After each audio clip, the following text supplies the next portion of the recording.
petits bruits qui circulent. Alors on met ça bien sûr avec des pincettes, avec des précautions, mais cette hypothèse, et on vous en parlait, que le président nomme à nouveau Sébastien Lecornu Premier ministre. Et pour tout vous dire, lorsque sa démission a été acceptée ce matin, j'avais posé la question à un très proche de Sébastien Lecornu qui avait dit que c'était pas possible, les Français nous le feront payer, les Français ne comprendraient pas. Mais c'est vrai qu'à l'instant, il y a ce message de Bruno Le Maire qui annonce renoncer à son poste de ministre des Armées pour tenter d'apaiser les choses, pour éviter d'envenimer la situation. 1 heure de rendez-vous donc entre Emmanuel Macron et Sébastien Lecornu, et on apprend à l'instant que Sébastien Lecornu est reçu en ce moment même au Sénat par Gérard Larcher, un Premier ministre démissionnaire qui n'est pas censé lui préparer la suite. C'est vrai que ça pose des questions, donc on attend évidemment d'avoir de plus amples informations. Emmanuel Macron qui n'a pas prévu de prendre la parole aujourd'hui.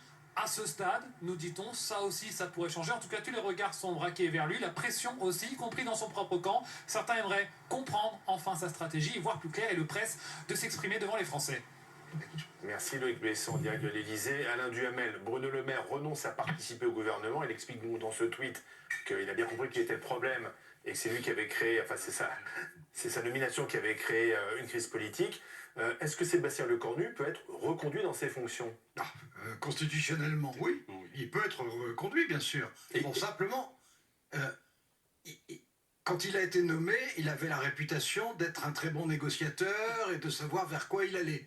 Bon, s'il est renommé, je ne suis pas sûr que sa réputation sera exactement la même.